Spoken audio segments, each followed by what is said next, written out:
welcome to the Real Estate Mogul MD podcast. Thanks for tuning in and taking control of your financial future. This is a show where we not only motivate and inspire, we give you actionable real-world experience to help you live life by design. You'll hear journeys and stories from other physicians, investors, coaches, consultants, and entrepreneurs. And now, here's your host, Brett Riggins. Hey, everybody. Here we are again. Another episode here on the Real Estate Mogul MD. And today we are back in the commercial world doing some investing and going to talk about the market. And we've got a special guest on today. He's been investing himself in real estate for over 5 years now. He lives and invests in Milwaukee, Wisconsin market. And I was just talking with him beforehand that I did a little time there in Milwaukee, up in the freezing, step outside and take a deep breath and the nose just hairs frozen, just like that. Oh, gotta love the winter in Milwaukee. So as a principal of Smart Asset Capital, the firm currently has over $20 million in assets under management. The portfolio is comprised mainly of multifamily, retail, industrial, and self-storage. And we're going to talk about this industrial piece a little bit when we talk about the market currently right now. So not only that, but he's also the founder and creator of CREsyndicator.io. I think that's a really cool plug in there. Maybe that's a different time we can talk about what that means to kind of create these syndication deals yourself. But hey, Brock Mogensen, welcome to the show, man. Thanks for having me on, Brett. Excited. And how did I do that? Mogensen. I was telling you my name. I want to have there an R in there, but there's no R in there. It's Mogensen, huh? That's you got it right that time. Everyone puts an R in there, so you got it right. Man, it's Mogensen. That's beautiful. And that's also your Instagram handle too, Brock Mogensen, BrockMogensen. Yes, Boom. sir. If you want to find him on Instagram. So I'm interested to talk about this and really get started in, and just so the listeners have a little bit of background on you. How do you do this? So your first property, I think, was a duplex, right? Mm-hmm. Yep. Duplex. And then your second one was an 89 unit apartment building. Now, I always tell everybody, like, that jump is just not likely. But here now, the listeners have in front of them somebody to prove that wrong. That's right. I think, and really how that happened, right, was I bought that duplex. I did the house hack model, living on one side, renting out the other, got into that deal and just fell in love with real estate right away, right? It all clicked. At the time, I was working a corporate job and always had that entrepreneurship mindset and wanted to figure out what was it going to be. I wasn't creative enough to come up with some crazy product. So, boring real estate, right? Like tried and true, has created wealth for people for hundreds of years. Mm-hmm. Why not go in and do something that's proven? So tried to figure out ways, how can I scale quicker, right? Like the conventional method for me didn't have a super high income, right? Like I wasn't making a lot of money at the job I was working in. I was working in a call center, making $50,000 a year. Like, okay, I can maybe buy one duplex a year if I save every penny I make. How can I do that quicker? The syndication space caught my attention because I could go out, learn the real estate investing game and partner with other investors to scale quicker. So that's the method I went all in on, learned that, found the right partners. 1 year after that duplex, we syndicated our first deal, which was that 89 unit. And that kind of kickstarted everything from there. Very cool. And you say finding the right partners. That's something we talk a lot about here, even in single family, multifamily, any type of arrangement. Leveraging other people's time in a relationship platform is huge. So I'm looking at the website right now, smartassetcapital.com, and I see three fellas on there. I see the handsome Brock standing right in the middle, and then I see two other gentlemen. And the gentleman on the left, Adam McCarthy, I noticed on the bio there that he owns 400 plus apartment units. Correct. So that was what really kickstarted, right? Without him, wouldn't have been able to do it. How that partnership really came to be is he owned a brokerage, a property management company, and he had, a couple hundred units at the time already in his portfolio, but didn't necessarily understand the syndication method and how that works, how you can bring in other partners to go after bigger deals. And so I kind of brought that piece in, right? And said, hey, I understand. I've been studying this for a while. I know how to underwrite these deals. I know how the process works. Let me bring that expertise and we'll use your real estate expertise you have, right? All the experience you've had from managing these properties and partner up together. And our third partner, Jeff, was kind of the connection between all of us. And that's really how it came to be, right? Without that strategic partnership, I wasn't gonna be able to go out and buy that property, right? The bank's not gonna give me the money. Why would an investor invest with someone that doesn't have the experience? So that was really the start to what it is now. Very interesting. And also the property management company there with Adam, with 4,000 plus units being managed. Like, that's a whole nother piece of it, using that experience, leverage that experience as well. So that leveraging those relationships allowed you to go from 0 to 100 miles an hour like that. Absolutely. Yeah. Without that, I mean, and I think in real estate generally too, right, from a high level view, it's very much a partnership game. There is certainly investors out there that do it on their own. They build big portfolios doing it all on their own. But to me, like, I see it more as a partnership model. Like, I'd rather be able to go after a bigger property and partner with other investors and own a smaller piece of the deal, to be able to go after those properties. So for me, I look at real estate as more of a partnership model. I think sometimes it does make sense just to buy properties on your own, but if you're really scaling into some of these larger properties, I look at it more from a partnership model. Oh, that's awesome. And just kind of in the last shows or episodes, we've talked with some apartment building investors and learning this kind of like setup of general partner, key principals, limited partners, and how all this works is very interesting. And the way that you've leveraged this relationship to kind of create that general partnership team, correct? Yep, for sure. Yeah, absolutely. Very cool. Very cool. And being in the Milwaukee area, you say southeast Wisconsin, right? So the greater Milwaukee area, is that correct? Yeah, so our property management company is based out of Waukesha, which is like 30 minutes outside Milwaukee, and we're vertically integrated with that. So our buy box is an hour radius of Milwaukee for now, right? So that's where we look at deals.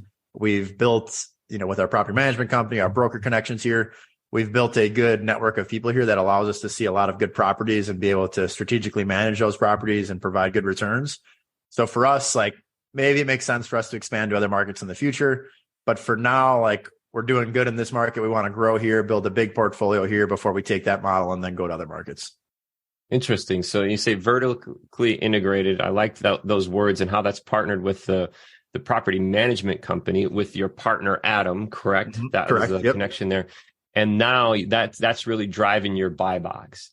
And that idea of staying in your lane is really important when it comes to managing these properties. So I guess with that in mind, as a limited partner looking into, your deal or your team, what are some things that you suggest to new relationships when you're working with, potentially building that relationship with a limited partner? What's some things that you would suggest for them to look at when they're looking at general partners? I would say talk to several people, right? I think it makes sense if you're a limited partner that's trying to go out and figure out who should I invest with. There's tons of syndicators, tons of great syndicators around the country, around the world, right, that are doing similar things. So I think it makes sense to first really define, like, what sort of deal do you want to invest in, right? Like, is there like a specific market you really feel bullish on, or maybe you want to invest locally where you live just because you like the idea of being able to drive by the property. So if you're living in Texas, right, you might research syndicators in Texas because I want to invest here locally. If you don't care about that, you're like, I just want to invest where I can make money. You can kind of look more at a national perspective, but I think you go on, you book calls with these syndicators. You learn more about how their business is operating. You look at their track record. Have they delivered returns? Have they exited deals already? And you get on some of those calls and you get on their email list. You start looking at their deals and you invest with the person that you liked the best and you thought you felt the most confident on, and whoever has the best deal, right? So I think it certainly makes sense to not just go to one syndicator and say, I'm just going to invest with you. I think it makes sense to talk to several people and figure out who you like the best. Very interesting. So interview, kind of like that first step. And what I've been saying lately, it's the jockey, not the horse. You're learning who's controlling that deal, basically. So it's not the deal itself. It's the person controlling that deal. What do you make of that saying, Brock? Bet on the jockey, not the horse. I agree. Because at the end of the day, like, of course, you got to pay the right price for the property. You have to do all those things, get the right debt on that. That's certainly a key component of it. But at the end of the day, asset management is where money is made in real estate. Strategically managing that property, implementing your value add strategy, and really going through that whole process is how you make money in real estate. So if you have an operator, or if you're just investing on your own and you think I can just buy this property, use a property management company and sit back and just wait 5 years and sell it and make money. That could work over the past 10 years in a lot of markets. That's been a great strategy. But I think as we're heading into crazier times in the economy, you really need to be dialed in on like strong asset management, overseeing that property, tracking everything, and adding value and hitting your goals of what you projected in your pro forma. So I totally agree. I think that's, if I had to correlate that, the jockey and the horse with real estate, it's having a hands-on asset management team. And when you say crazier times, talk about that a little bit more. Crazier times in the market coming up. And I think that this should be like asset type based, right? So what class are we talking about, and how is this, how do you see that upcoming market affecting each class? Yeah, I mean, I think certain asset classes for sure. We'll get obviously office has been at the forefront for a while, and I think you're already seeing the headlines of these big office buildings in San Francisco and these bigger cities that are getting hammered, right? And a lot of people are defaulting on debt. So I think that's kind of the first domino of commercial real estate. But that being said, I mean, it comes down to interest rates, right? There was a lot of people, syndicators, individual buyers over the past 5 years that even more specifically over the past couple of years that went out, bought properties on the assumption of a 3% interest rate. And a lot of these people got floating rate debt, and their mortgage payment has doubled, right? We're at 6% today, 6.5%. And they were banking on a 3-4% interest rate. And when that goes up that much, and now the deals were already pretty tight in a lot of these markets, people are paying 4 caps for deals. So when you start getting that dynamic going in there, and you're not even covering your debt, they already started to hold back distributions to investors. Now they can't cover their debt, and refinance time comes and they don't have the money to do it. That's where a lot of the pain is coming, right? And I think you're starting to see, especially the people that are on floating rate debt, that's kind of another domino that's coming. But I think as over the next 1 to 2 years and these loans start amortizing and people have to come to the table with the capital and they don't have it, they're going to be writing checks to get out of these deals or even selling at a loss. So that's kind of where I see the opportunity, right? You hope you're not on the wrong end of that, of course, right? And I think that's where having the right debt structure makes a lot of sense, and not overpaying for these properties and paying very low cap rates. But on the other side of it, presents opportunity, right? And I think that's for us, we're looking at over the next 1 to 2 years, really setting up the systems now to be able to go out and capitalize when these opportunities come about. Interesting. Now, these floating rate debt packages, is that something like a bridge loan? So they were acquiring this debt to make the repairs and then refinance, or why would somebody take this floating loan debt? It could be. It could be a bridge sort of situation, or it could be a lot of times they take floating rate debt because that's the only way the bank's going to approve the deal. So the bank could be looking at it and saying, we don't want to take the risk of locking you in at a 3% rate for 5 years. We'll give you a floating rate debt because that safeguards the bank, right? So if interest rates go up, they don't get hurt. So it makes the bank easier to approve. It's an easier loan to get for the buyer, right? A floating rate is less risk for the bank, more risk for the buyer.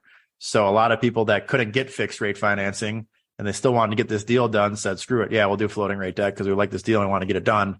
And they were just assuming rates were going to stay at 4% forever. And now that's obviously not the case. Yeah. So I misspoke. Floating rate debt, not floating loan debt, but floating rate debt. What in your mind, if we're talking about multifamily, it probably varies based on the asset itself. But if we're looking like maybe on a 50 plus unit building, where are we anticipating, or what are our options for fixed rate? Like, what are the terms? What's the amortization length? Yeah, right now I would say usually it depends. Local bank financing, usually you can get a 25-year amortization, a 5-year term. That's the common you're going to see with a local bank. If you go out and get agency debt financing, right, Fannie and Freddie Mac debt, they'll usually do a 30-year amortization. You can get all the way up to a 10-year term, sometimes even longer, at generally a little bit better of an interest rate. But the biggest downside to that financing, and we've done that financing and it's not our preferred choice anymore, is their prepayment penalty structure. Ooh. Is they usually have a prepayment penalty, a pretty hefty one, where if you want to sell the property in year 2, you're looking at a big prepayment penalty. that makes it hard to do. So you have less flexibility to exit a property. So we literally just went through that. The only Fannie Mae debt loan we've done, we had to pay a prepayment penalty on it to get out of it. And it still made sense to do it, but there's less flexibility too. And I would say if we're talking pros and cons versus the two, and why we prefer to use local bank financing at this current stage, is just overall flexibility, right? When COVID hit, we had this property, and this is with the Fannie Mae loan.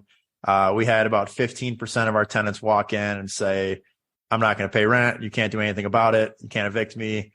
So they didn't pay rent for over a year, right? Mm-hmm. So we call Fannie Mae and say, hey, well, this is the situation. And they pretty much said, well, sorry, figure it out. We're not going to help you.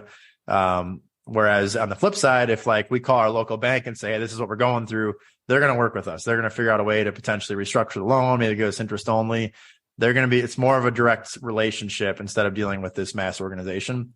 Mm-hmm. So I think it does make sense. There's pros and cons to each of them, but for us in our business, where we're at today, local bank financing is our preferred method. Yeah. Very cool. So 5-year, 10-year. So these things are nowhere near what we see in the single family world of 15 and 30. No. I mean, there sometimes you could figure out a way to do that with agency debt, but it's very rare. Interesting. And for the listeners out there, when we're talking about a 25-year AM, 5-year term, it's saying 25-year amortization.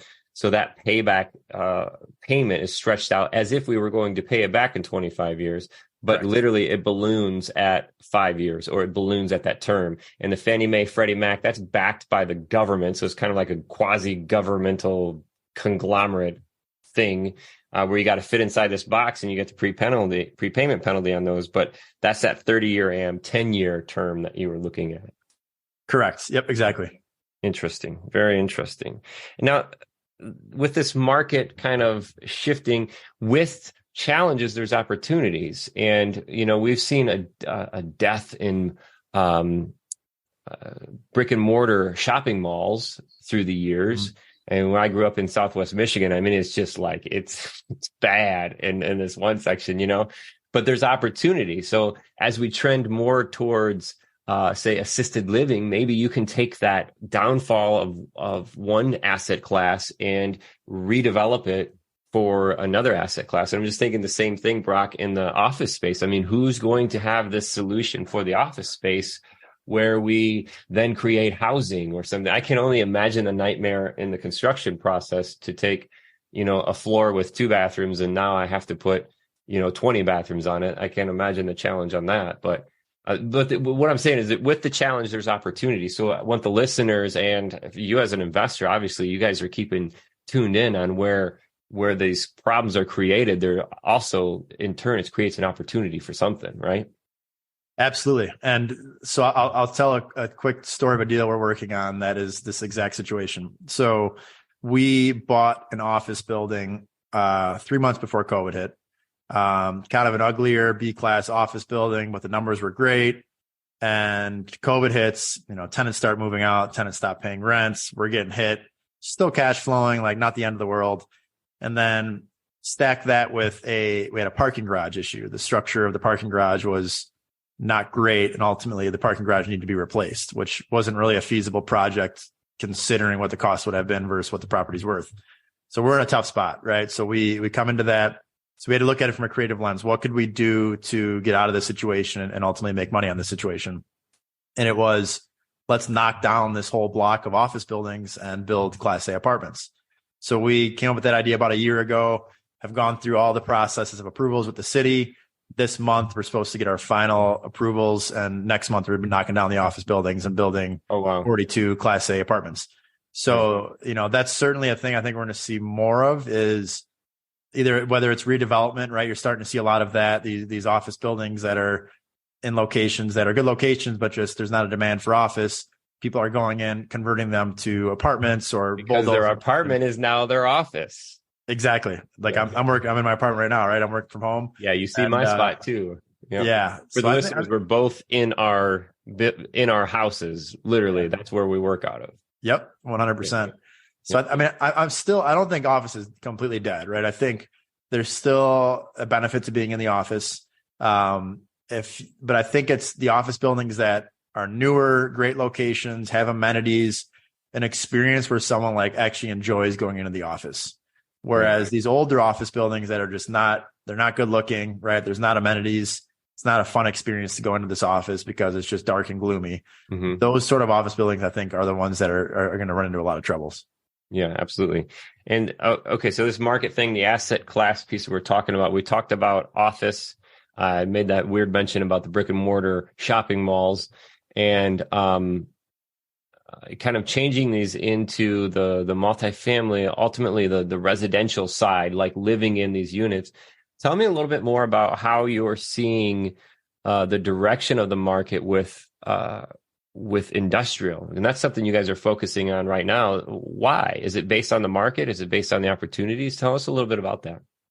Yeah, so industrial has been our main focus over this past 6 months. I think our past 3 acquisitions have been industrial. And I would say a few parts. First off, our market here in southeastern Wisconsin, we just are seeing the most opportunity in the industrial space, the Rust Belt, right? I think there is a lot of manufacturing, warehousing sort of businesses here in the Wisconsin area. So we have that momentum working with us. Whereas multifamily, and again, we own multifamily. I like multifamily, but Wisconsin as a market it's not a booming market, right? It's not the Carolinas, it's not Texas, it's not Florida that's seeing all this population growth, all this job growth where you get that appreciation effect. Wisconsin's pretty stagnant, right? Like we're not negative population, but we're not booming as far as that aspect. So for me, like industrial makes more sense from that dynamic here in our local market. And then additionally, I would say when I look at the business model, and again, we've done both of these models, but when I look at the business model of multifamily value add versus industrial value add, with multifamily, we got to go in, we got to increase rents, we got to rehab units, we got to convert, add parking income, we got to do 50 different things. And you got to do those 50 different things to hit your business plan, hit the numbers you're projecting. Whereas with industrial, it's really one lever generally, and that's the lease. You got to get that tenant to sign a longer term lease. You got to bring in a new tenant on a longer term lease. And that's how the value is created. So it's more of a direct approach for us where we can minimize our risk generally by doing a lot of these lease negotiations ahead of time, and really protects our downside more and makes our value add plan just easier and more clear to get to our financial projections. Very interesting. So the lease negotiation is the value add mechanism instead of the priming the pump the other way with putting in quarter washing machines and, doing unit renovations and, fixing the parking structure that's failing. Interesting. For sure. Yep. So when you say industrial asset class, this asset class called industrial, tell us a little bit about what that means to you. Yeah. So warehouses, right? So I think there's obviously different sorts of warehouses. You got, manufacturing, you got distribution, general warehousing, storage. So there's different sectors within the industrial asset class. And I think so far we haven't done any, like you can even get into like crane use manufacturing, right? Where there's, high powered cranes throughout the facility. So there's different sort of niches within industrial, and our niche so far has been, light manufacturing, general warehousing, just because it's a little bit more straightforward and there's a bigger tenant demand for those sort of properties. But there's certainly, like any other asset class, right? Like even with multifamily, there's different sorts of apartments, right? Like location, garden style, whatever your niche might be within multifamily. But that's been our approach so far and really, specifically our value add play within the industrial space has been sale leaseback deals, shorter term lease deals, because industrial, the property value is calculated generally based off of how much lease term is left in the lease. So there's a 10-year lease in play in this building. That property is going to be worth more than a 2-year lease on the building. So on a 10-year lease deal, it's going to be a pretty, lower cap rate. Returns might be decent. Whereas if we can come in on a 2-year lease deal, pick it up at a better price and add value by either putting that tenant on a new lease or bringing a new tenant in on a long-term lease, then in year 3 with that longer term lease in play, we have options, right? We can exit, we can refinance, we can hold it for cash flow. It provides us more flexibility to strategically exit that property. Very interesting. Very interesting stuff. So you said light manufacture and small warehouse, or what was the warehouse thing? General warehousing. General warehouse. Another class. Yeah. General warehouse. Very cool. Well, that is a lot of going on, and that's in Milwaukee, Wisconsin, where the team at Smart Asset Capital, and we had joked about this at first. Just like I want to see the R in your last name of Mogensen, or I want to say Morganson. Yeah. Like when I say Smart Asset Capital, there's a spot that my mind stops at in that. That was the idea. That was the idea. Catch people's attention. It does too. Smart Asset Capital. And I don't see it when I read it, but as soon as I say it, I feel it. And that was interesting. So it broke that out. But that's what's brought the team together, that GP team that you guys have built and have done an astonishing job with over 25 million in assets under management. The team itself looks remarkable. How can the listeners get a hold of you if they're interested in one, learning more about Smart Asset Capital and, kind of this industrial swing that you guys are on right now? Or two, if somebody is out there, I want to mention it just a little bit. If somebody is out there that wants to look at the building syndications for themselves, there's a way they can connect with you on that too. So what's the best way to reach Brock Mogensen? For sure. Yeah. So a few different ways through our website, www.smartassetcapital.com. You can fill out that contact form there and that'll get shot over to me. My email is on there as well, which is brock@smartassetcapital. My Instagram, I've been putting out a lot of content there. So I'm active on responding to IG DMs there. That's just my first name, Brock Mogensen. Mm-hmm. And then, regarding the coaching program stuff, I have been helping people that want to get into syndication themselves and be a general partner. And that's at cresyndicator.io. Very cool. Very cool. Well, I want to thank you for your time today. I've made a ton of notes. I'm sure the listeners have got a lot of value out of this today. So thanks again for that, Brock. I really appreciate it. We'll definitely be in touch. Thank you for your time, man. Sounds good. Appreciate it, Brett. Yeah, man. And thank you to the listeners out there listening today as we talk about some of the bigger commercial type investment. And I always love chatting about the market. If you guys have any questions on not only this topic, anything for Brock, feel free to reach out to us. If you have any ideas for the show, questions about the show, shoot us an email, info@physicianwealthsystems.com. Stay tuned on this stuff. And if you get the chance, like I always been suggesting this a lot lately, go ahead and rate us on the platform that you're listening to, whether it's Audible, Spotify, Google, Apple Podcasts. Give us a 5-star rating. We really appreciate it. Helps us share the information. Getting more opportunities out like the Smart Asset Capital and everything that Brock's got going on here. Thank everybody for listening, and we'll catch you the next time.